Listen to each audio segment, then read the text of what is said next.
Hartelijk welkom bij de Sportarena. De vaste laving zit erop, alleen maar nuchtere mensen bij ons in de uitzending. En ik stel zich hier aan u voor.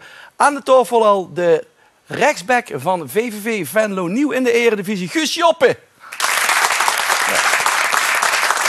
Hier aan de bar het autosporttalent van Nederland. Hij geit de Formule 1 in, Robin Freins. En uiteraard hebben we ook weer een club van de week. En dat is niet tenminste deze keer de volleybalclub Oikos Oetereming.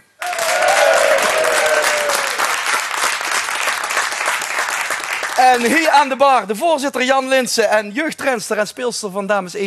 Maaike Linsen, familie? Nee, toevallig niet. Gelukkig niet? Of... Toevallig niet. Oh, toevallig. Dat had ik verkeerd verstaan. Hè? Ik zeg niet gelukkig. Ik ben er niet gelukkig mee. Nee. Ja, ik denk dat jij ze nog gaat op zeggen. Ik zou best een dochter wel hebben, ja. Ja, best. Ja, voor mij is dat nog te vroeg. Maar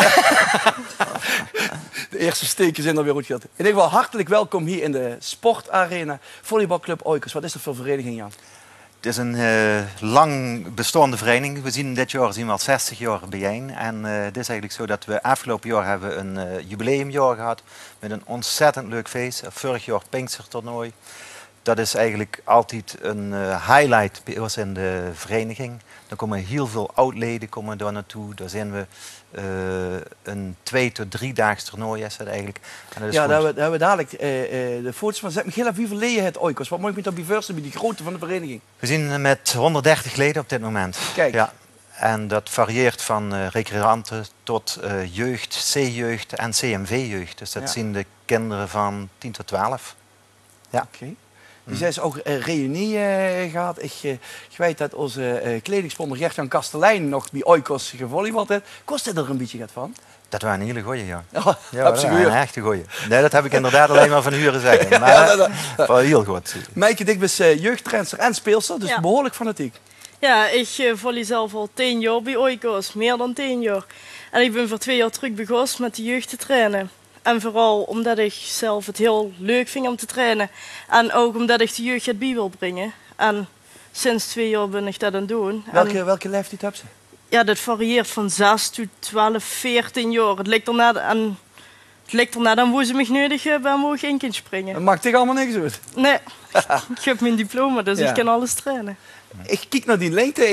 Ik zei het net ook al van tevoren tegen volgens mij ben je spelverdeelster. En ja, ik dat had klopt. het weer eens goed gezien. Ja, dat klopt inderdaad. Ja. Ik ben voor 4 jaar terug denk ik begonnen met spelverdelen onder Sjaak Matsmakers. En dat is nog steeds een trainer van mij en die helpt me heel goed in mijn spel. Ja, kijk, zo moeten we het hebben. Ja. Wij gaan naar de foto's. Aan de hand van de foto's gaan we door kallen, door hier een beetje. Kallen, hè? Kallen. Ja. Kallen, ja. Ik ben te lang weg. Dus, we beginnen met de eerste foto.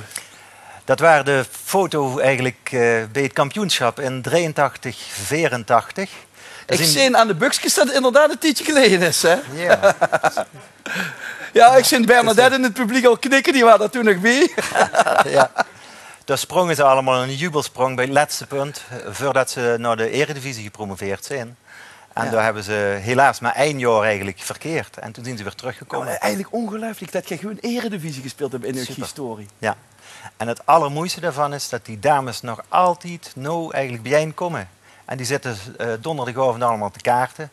En die zijn in de tussentijd zijn het overal trainsters geworden. In Gans Limburg, en bij Horn, bij Linnen. Dat zijn overal trainsters geworden. En die hebben een verantwoordelijkheid. Die dames die zitten te kaarten. Normaal huren ze dat van de kerels, maar hier... Ja. Dat is wel ruig. Ja. Ze drinken wel thee en soms wat anders. Ja, dik geloof dat die thee drinkt. Ja. We hadden net de tweede foto was dat kampioen. Maar we gaan even terug naar de eerste foto. Ja. Dat is waar alle leden van Oikos op staan, de groepsfoto. Ja. Het is een mooie bonte verzameling eigenlijk van mensen. Dit is de gansvereniging eigenlijk van de seniorleden, die staan erop. Ja, die is vorig jaar gemaakt en is eigenlijk zo van dat de vriendschapsbanden in de vereniging zo groot zijn dat ze het allemaal heel goed bijeenhouden. En hun verantwoordelijkheid weten te nemen. Echt een familieclub. Echt een familieclub, door generaties her. Ja, en er zitten echt de kinderen van die dames en nog verder gaat het weer terug naar beneden. Ja. Dus, hoe zit jij met het in de Johan Garretszaal nog? we zitten in de nieuwe Johan Garretszaal, ja. Ja. En daar hebben we eigenlijk een stoetsbasis, ja. Ja. En daar is het na de wedstrijden altijd hartstikke gezellig. Ik ben er ooit geweest. Ja. Dat is wel heel gezellig. We gaan naar de derde foto. Time-out geloof ik van de heren 1. Yes. Waarom deze foto? Ja, dat is gewoon zo. Dat is nu eigenlijk een vriendenteam. Ze spelen niet op het hoogste niveau. Maar Eerste klasse, hè? Ze spelen op de eerste klas, Ja. met ambities naar boven. En het leuke aan deze foto is dat ze door Bernadette weer zoiets als coach van heren Pak nog Eijn. eens terug, die had ik niet gezien. Dat is Bernadette, ja, dat zien Ja. we hebben. Maar die foto... Oh, het is coach van de heren Eino. Heren Eijn, ja, dat kennen we ons allemaal. Geet dat? Helemaal, hartstikke goed. Het vuur zit er helemaal nog in, ja. Ja, ja. Ja. Ja, en dat thee drinken ook, was er straks. Dat thee drinken ook, Ja. ja. Wij gaan naar de volgende foto van Pinkstertoernooi. Ja. Dit is eigenlijk een opname van vorig jaar, de reunie. En daar zochten ze van heinde en verre zien er een hele hoop mensen naartoe gekomen. Van Doetinchem, zelfs een Amerikaan die bij ons gevolleybald heeft. Die zijn er allemaal naartoe gekomen. En er was een heel leuk feest met gezelligheid. En heel veel oude mensen die zich herkenden door van het begin zelfs van de volleybalvereniging van 60 jaar geleden. Ja. Dat waren het allerleukste, waren dat we door een shirt kregen van wat 60 jaar geleden gebroek wordt. Dat waren, er zaten wat mottengaten Dat is niet in. wat Maaike aan het noemen. Nee. Nee, dat moet ik hopen van nee. Nee, dat, Zo te zin in. dat wordt er sowieso uitgeknipt, want er zaten te veel gaten in Ja? in dat shirt. Ja. Maar dat was wel heel leuk om te krijgen. Ja. Toen hebben we die meneer, die kwam mij dat aanbieden. En ik kwam toen in het boek, ik zeg van, volgens mij heb ik er geen in staan. En een pagina 4 van dat boek, van Oikos, van het 60 jaar jubileumboek. Oikos. 60 jaar Oikos. Schitterend boek eigenlijk, met leuke anekdotes stonden in. Er waren pagina 4, zag ik die man die me een hand kwam geven. Ik zeg van, dat ziet geen nog, dat zorgt er nog zo goed uit. Dat komt van het volleyballen. Ja, dat zei je er. Ja, geweldig. Ja, heel Ook leuk. van, ook van dat thee dan al. Ja, En ik dat blijf er thee even dan op al, terugkomen. Ja. Was ik ook op die reunie, Maaike? Ja, ik ben er ook geweest. Ik heb het door het hele weekend geholpen in de organisatie. En ik heb geprobeerd om het een geslaagd toernooi te maken. Want dat is uiteindelijk hoe het bij Oikos toch wel om gaat. Ja. Om de gezelligheid. Niet alleen om het volleyballen en het fanatiek sporten, maar natuurlijk ook om de gezelligheid eromheen. Want dat is echt wie Oikos is. De sociale factor is groot. Absoluut. Ja. Ja. We hebben nog één foto volgens mij. Kijk, het scholentoernooi. Ja. Dat is een van de kernpunten van ieder jaar. Is dit. We organiseren ieder jaar het Roermond scholentoernooien. En we willen eigenlijk dat er heel veel scholen aan meedoen. Ja. En dan Wanneer kunnen is het dit jaar? Het is 13 maart nu. Binnenkort, dus toen kunnen ze een oproep doen. Hè? Ja, dus nog deze week kun je de laatste inschrijving doen. Waar moeten ze zien? Ze kunnen zich inschrijven op de site van VC Oikos. vcoikos.nl. Daar kunnen ze gewoon naar kijken. En dan kunnen ze zich nog opschrijven. En als ze willen, dan kunnen we ook nog clinics gaan geven. Want we willen de mensen ook een klein beetje voorbereiden op dat toernooi. Dus ze kunnen nog komen oefenen van Ja. tevoren. En als mensen van Boete, Remund ook nog zouden willen komen, die mogen ook nog komen. Welke leeftijd ga je om alle? Dit gaat over groepen 7 en 8 van de basisscholen. Dus Ja. dat gaat van 10 tot 12 jaar. En Ja. dan zijn ze daar heel erg tegemoet. Dus kinderen tussen 10 en 12 jaar die denken, ik wil een keer oefenen met dat volleyballen en remun bij VC Oikos. Hartstikke gezellig. Yes. Een keer oefenen na dat scholentoernooi Kom, hè. tussen de 10 en 12 jaar vcoikos.nl. Yes, Zo snel gaat dat. heel goed. Maaike, wat ben ik vergeten? Nou, ik denk dat we het grootste gedeelte wel hebben gehad. Ik wil alleen nog één keer benadrukken dat Oikos echt een club is waar ze kent volleyballen. En hoe het op zaterdag over naar de wedstrijden en ook door de week naar de trainingen erg gezellig is. Dus als ik me ooit verveel en ik kom die kantine in, dan En dan werd ze met open arm ontvangen, dat Kijk. zeker. Ja. Allee. schrijven we op. Ja. Jan. Wat we misschien nog vergeten zijn, is nog even op ook het Pinkstertoernooi te nemen. Ja, Want het daar was ze met Pinkstertoernooi, begonnen, maar daar heb ik dich niet laten het uitspreken. Pinkstertoernooi is 17, 18, 19 mei is het Pinkstertoernooi. En dat is een regionaal toernooi. En dat is eigenlijk zo van dat we door de hele regio eigenlijk wel terug zijn. Is dat binnen of boete? Dat is altijd boete op het terrein op de Kitskesberg in Remund. Ja. Het rugbyterrein. Vorig jaar hebben we door de rugbyers ook zijn volleyballen. Dat ging niet zo goed. Maar wel leuk. Wel leuk. Die deden dus krum onder het Ja, volleyballen. dat was levensgevaarlijk. Ook toch gezelligheid, ik Ja, hoor ja. dat. Ja. Ik bedank u alvast aan de komst. Ik wens u ook heel veel gezelligheid hier vanavond en heel veel succes verder dit seizoen, moet ik zeggen. Dankjewel Ja, voor het Dankjewel. podium. VC Oikos! Ja, aan tafel inmiddels aangeschoven Guus Joppe, rechtsback van VVV. Guus, welkom. Goeiedag. Heb je ook wat met volleyballen? Nee, niks. Ja, dat is gezellig. Ja. Nee, Nee, ik heb het altijd alleen maar gevoetbald? alleen maar gevoetbald, ja. Nog een beetje op tennis gezeten, maar eigenlijk alleen maar voetbal. Ja. Maar ze zeggen vaak, voetballers zijn goed in alle balsporten. Ja, dat zeggen ze wel met balgevoel en al, maar Heb jij niks van gemerkt? Jij Jawel. bent sterker zonder bal. Dat zeggen ze soms ook al. Nee, nee maar volleybal, ja, soms op de camping wel eens gespeeld, maar voor de rest nooit eigenlijk. Ja, ik heb vroeger wel die stratenvolleybaltoernooitjes waar ze het over hadden. Erg gezellig altijd. Hè. En dan vooral moet je proberen die speaker die het om moet roepen. Hadden we er bij ons in het dorp eentje die stotterde een beetje. En dan moet je namen verzinnen zoals orare, laborare, inherare. En dan moet hij dat gaan uit. Ja. Leg je dus in een deuk. Maar ja, zover. Je bent eerste seizoen bij VVV. Je komt van Helmersport af. Eigenlijk nog verder terug. Amateurclubje was UNA in Eindhoven. Jeugdopleiding. Veldhoven. Foutje. Ja. Veldhoven. Daarna PSV, jeugdopleiding tot de A-jeugd. Daarna verkast naar Helmersport. Ja, dat klopt. En van Helmersport na een aantal jaren naar VVV. Dus dat heel even doornemen. Jeugd van PSV. Hoe is dat bevallen? Ja, dat was goed bevallen. Zeker in het begin als je voor het eerst uitgenodigd wordt om bij PSV te komen trainen. Dan krijg je toch zoiets van, nou, is toch wel Hoe leuk. oud was je toen? Toen was ik 11 jaar. Ja. En ja, toevallig zaten er al 3 vriendjes van mij die voetballen toen al bij PSV. Die waren een jaar eerder naar naartoe gegaan. Noem ze eens, kennen we ze tegenwoordig? Wellicht Ilke Horsten van Roda JC heeft hij gezeten. Niek van Boekel zit nou bij UNA in het eerste en Corné Neggers. Maar... Dus, het zegt dus niks als je daar bij PSV mag komen, ik ken ze niet. Nee, ik denk dat er maar... het zijn maar weinig spelers die altijd doorkomen daar. Dus. Nee, daar wilde ik ook naartoe. Ik heb er natuurlijk ook veel naar PSV in de jeugd zien gaan. Maar heel weinig, ook als ze bij PSV weggaan, bij andere clubs zien slagen. Ja, nee, dat klopt. Ook uit mijn lichting zie ik maar ja, heel weinig spelers die doorkomen, ook bij andere clubs. Terwijl ze toch altijd wel de potentie hadden om... Ja, maar waar ligt dat dan aan? Heb jij enig idee? Nou, dat weet ik niet. Meestal ligt het aan de speler zelf. Hè. Die moet toch zelf verzorgen hoe ver je komt. En een beetje geluk hebben. Ja, maar bij misschien welke club. te lang, te veel op de tenen moeten lopen en eigenlijk uiteindelijk helemaal geknakt, zeg ik dan. Ja, dat weet ik niet. Ze waren het gewend om bij PSV te voetballen, het hoogste en het mooiste. En dat ze dan bij een andere club komen waar anders spel is wordt altijd gevraagd, minder, hè, als je bij dat een het andere dan meer op fysieke komt. Ja. Ja, dat is de Nou. andere kant. Ik ken jou nou inmiddels een beetje. Jij bent juist een speler die het ook van zijn karakter moet hebben. Dus die daar niet zo snel tegenaan zal lopen tegen die problemen. Maar jij gaat op een gegeven moment in de jeugd naar Helmersport.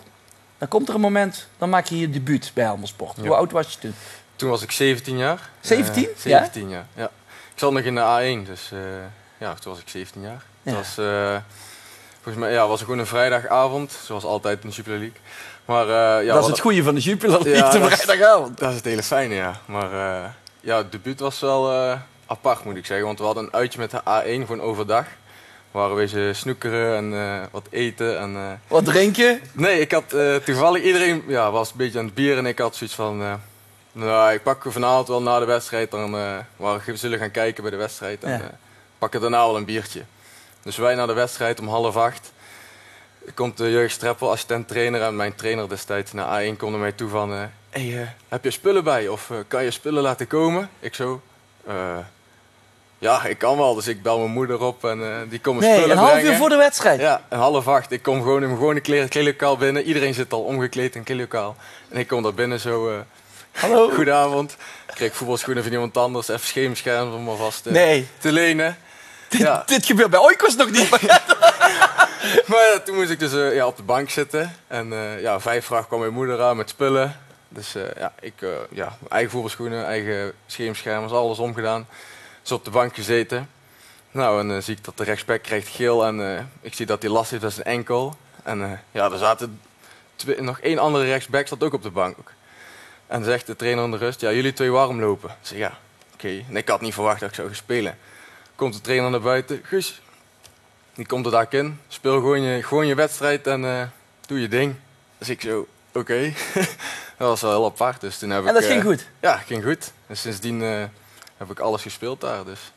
Ja, maar dat is toch wel, dat is wel heel apart. Maar wat ik wil zeggen is, als je je niet druk maakt, als je nou van tevoren, als 's morgens al wakker was geworden met het idee vanavond, Ja, moet dat ik was anders invallen. Ik zit op de bank en ik ga waarschijnlijk invallen. Dan was je veel gestrester naar die wedstrijd toe. Ja. Met een partijtje snoeker nou. Ja, dat was wel iets anders geweest, ja. Ja, ik had daarvoor, het einde van het vorige seizoen, toen heb ik 1 wedstrijd op de bank gezeten. Nou, dat was heel anders toen ik op de bank zat. Want toen zit je vanaf het begin af aan bij de groep, dus dat is heel anders. Nou was het gewoon ineens uit het niets. Dus, Hey, je maakt je waar bij Helmersport. Je doet het hartstikke goed. Je dwingt een transfer af naar VVV.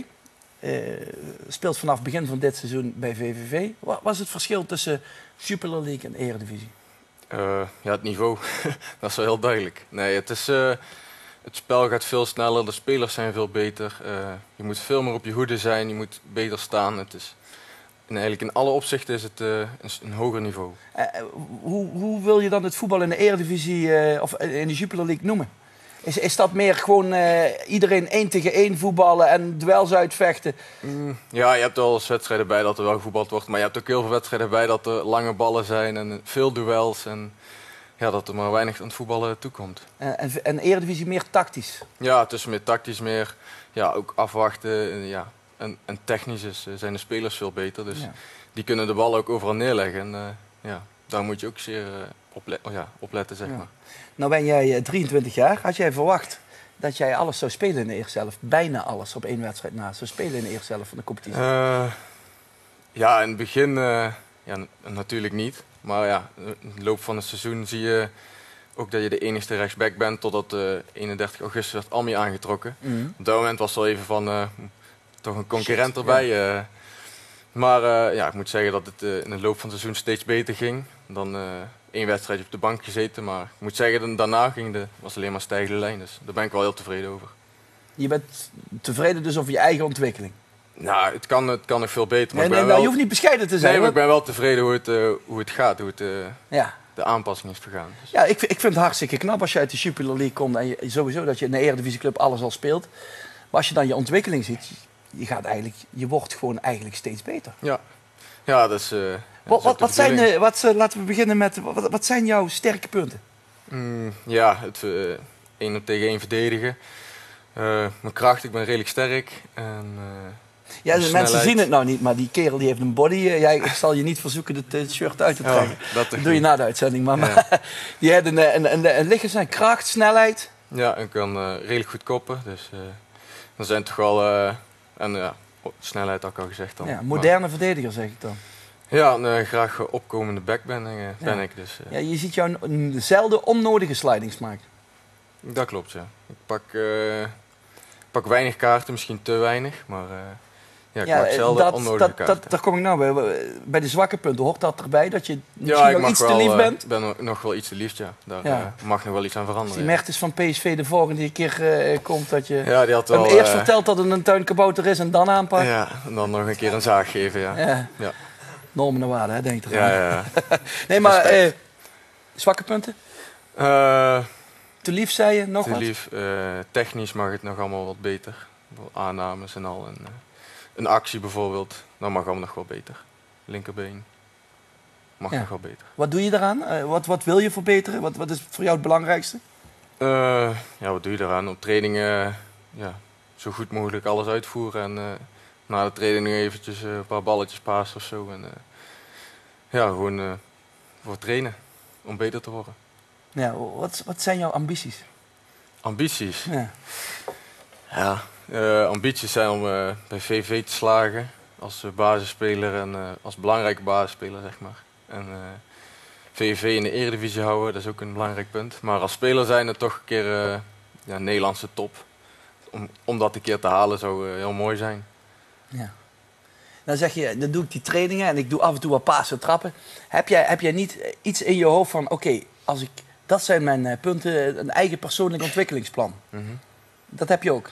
Ja, dat hebben we in het begin van het seizoen met de assistent Ben van Daal spreek je dat door. En dan zeg je ook hoe doe je dat. En gewoon extra trainen en de assistent-trainers om hulp vragen bijvoorbeeld. En dat soort dingen doen we dan. Ja. En dan heb je zelf een beeld van of heb je dat niet? Van VVV-basis, als ik dat bereikt heb, dan moet ik langzaam kijken van waar mijn limiet ligt, waar de lat voor mij ligt. Nou, limiet. Ik denk wel dat VVV hopelijk niet mijn eindstation is, want ik wil toch wel een keer nog stappen omhoog maken, bijvoorbeeld subtop of top, wie weet. Maar, het is altijd gevaarlijk om zoiets altijd te zeggen. Er wordt er altijd op afgerekend bij de eerstvolgende slechte wedstrijd. Ja, daarom. Daar moet je ook mee leren omgaan. Ja, nee, dat hoort erbij. Het is, als er slecht gespeeld wordt, dan mag je dat ook best zeggen. Dus hoort erbij. Ja. Wat is jouw favoriete club? PSV? Ja, ik kom uit Eindhoven, dus ik vind PSV wel leuk, ja. Maar Het is je vergeven. Ja, dank je. Ja, en in het buitenland? Het buitenland vind ik Manchester United wel leuk. Oh, dat is ook niet verkeerd. Nee, is ook niet verkeerd. Nee. Nee. Nee. Hey, VVV zit in de degradatiezorgen. Ja. Hoe hecht is deze groep? Want ik neem aan dat je een collectief nodig hebt om eruit te komen. Ja, je hebt zeker een collectief nodig. Zeker om punten te halen en voor elkaar te vechten. Wat je in deze tijd van het seizoen moet doen. Want het zijn toch belangrijk om de punten te halen. Want je moet een keer boven die 15e plaats of boven de 16e plaats eindigen om een keer zonder play-offs erin te blijven. Maar denk je dat dat reëel is? Dat dit VVV... Ik denk wel dat het reëel is. Ik denk Moet dat, dit VVV niet gewoon zorgen dat ze niet laatste worden? Ik vind wel niet. Ik vind dat wij genoeg kwaliteit hebben om boven die streep te eindigen. Sowieso boven de directe degradatie. Ja. Maar ik vind ook dat we kwaliteit genoeg hebben om boven die streep voor de play-offs te eindigen. Als je kijkt naar de andere clubs die in die zone Waarom zitten. staat VVV er nu nog niet? Waar schort het aan? Ja, waar schort het aan? Ik denk dat we op het begin sowieso te weinig punten hebben gepakt. En hebben we denk ik volgens mij in de eerste 10 wedstrijden 3 punten gepakt. Dus dat is sowieso wel heel weinig. Ik denk dat we nou in dit tweede seizoenshelft dat we het nodige aantal punten wel kunnen en moeten gaan halen. Ja. Ja, jullie hebben het systeem omgesteld van constant eigenlijk te aanvallend spelen en in de val lopen. Ja. Naar een veredeld betonvoetbal zoals het omschreven wordt in de landelijke media. Ja. Daarmee de nodige punten gepakt en nou de laatste weken toch weer iets minder gepresteerd. Ja, nee, dat en klopt. nu? Ja, en nu?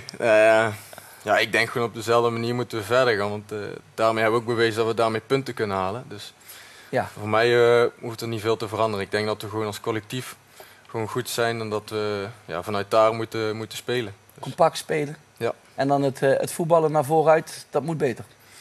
Ja, en dat we dan ook een keer de 0 houden bijvoorbeeld. En een keer vaak scoren, dat zal altijd lekker zijn. Hè? Ja, het publiek in Venlo zit erop te wachten dat we Ja. een keer doelpunten gaan zien. Hè? Ja, nee, dat... Spektakel in de koel. Ja, en terecht. Dat mag altijd, ja. Ja, VVV degradeert? Niet? Degradeert niet, nee. Nee. Nee. Jij zegt nog steeds 15e. Ja, ik zeg 15. Hou ik je aan. Hey, jij bent full prof, zoals dat tegenwoordig is. Iedereen in de Eredivisie full prof. Ja. Hoeveel uur in de week ben je dan met voetbal bezig bij de club? Poeh, 6 dagen sowieso. Dus, Ja, niet 6 dagen van 9 tot 5. nee, dat niet. Nee, het is meestal 1 keer in de week wel een hele dag van 9 tot 4 is dat dan, half 5. En dan de rest van de dagen als 's ochtends trainen van 9 tot half 2. Ja. En als we dan 's middags trainen van half 1 tot half 5. Ja, dus afhankelijk van de wedstrijd 20-urige werkweek. 25-urige werkweek ongeveer. Ja, ongeveer zo. Ja, ik vraag dat dan heb je eigenlijk best veel tijd over. Hoe vul jij die in? Ja, om rustig aan te doen. niet te veel. De meeste voetballers die doen dat, denk ik. Achter de PlayStation, jij? Of? Ja, dat doen wij ook. Ja. Ik doe met een aantal spelers nog van Helmond Sport en van NVV nou ook. Dus dat doen we ook wel, ja. En de Swedish House Mafia luisteren? Ja, dat is ook wel leuk, ja. Dat is jouw favoriete band, geloof ik, of niet? Ja, daar heb je goed opgelet bij. Was het? Ja, ik heb het ergens TVL gegoogeld. Okay. Ja. Nee, klopt. Ja, vind ik wel een leuke groep, ja. Ja. Nog niet zoiets van, ik wil nog iets doen waar ik later profijt van heb na Ja, mijn ik wil carrière. nog wel een studie op gaan pakken. Ik heb een keer een cursus geprobeerd, maar vond ik toch niet alles. Ik denk dat ik toch meer echt een studie heb moeten hebben met de stok achter de deur, zeg maar. Dat je echt naar de lessen moet. Dat lijkt me toch iets beter. Bijvoorbeeld een avondstudie of zo, dat wil ik eigenlijk nog het liefst wel gaan volgen, ja. Ja, ik herken dat een beetje. Toen ik in die leeftijd van jou was, kreeg ik een studie aangeboden bij Schroevers. Van Sylvia Toot. Hadden ze allemaal die managers die hun eigen team samen speelden. Bekende Nederlandse personen. En Sylvia Toot had mij in haar team staan. We kregen in Schroevers een cursus aangeboden, Public Relations. En dan mocht ik iedere donderdagavond naar Eindhoven. Ik denk, de eerste keer, ik ga eens kijken. Hè. Ja. Een klas van 13. 12 vrouwen en ik. Ik ben iedere week gegaan. Wat fantastische cursus. Ja, dan zal ik ook wel gaan, ja. Ja, dat kan ik wel aanbevelen daar. Nou, dat is goed. Die Dus straks de games maar. Verder weet ik dat je niet alleen achter die PlayStation zit. Je zet je ook maatschappelijk in met VVV. Ja, je hebt het project via VVV. Dat is een maatschappelijk project om Ja, kinderen te helpen te stimuleren met van alles. Met sporten, met school, met voeding. Dus ja, dat doen wij ook ja, weet ik, 1 keer in de 3 weken dat je een keer daarheen moet. Dus ik doe dan scoren voor gezondheid. Dan ga je langs basisscholen om met kinderen te ontbijten en te zeggen wat wij eten, waar je op moet letten. En Belang van goede voeding. Ja, goede voeding en een goed lichaam. Dat je, Ja, dat kun jij vertellen, maar ik niet. Je weet ook dat de kinderen tegenwoordig ook veel achter de PlayStation en de Xbox zitten. In plaats van echt het buitenspelen. En dat ook belangrijk is om buiten te Hoe vind je dat om als voetballer zo'n rol aan te nemen? Ja, op zich wel leuk. Want de kinderen kijken toch naar jou van, oh, het is een voetballer en ik wil ook voetballer worden. En ja, die nemen dat dus wel gauw op. Die zeggen, als wij iets zeggen, dan denk ik zoiets van, oh, die heeft dat gezegd. Dus ja, dat vinden ze wel leuk. Ja. En ik ook wel. En als ze TVL gekeken hebben, kunnen ze nou ook zeggen, die Guus Joppe heeft gezegd dat we 15e worden. En daar gaan we jou aan houden. We gaan dadelijk kijken hoe het inderdaad met jouw traptechniek is, als je het straks mag opnemen tegen Robin Freins. Is goed. Ik bedank je nu alvast voor de komst. Dadelijk hier dus aan deze tafel op Guus' plaats Robin Freins, onze nieuwe Formule 1 man. Wij gaan er eerst even tussenuit voor de reclame.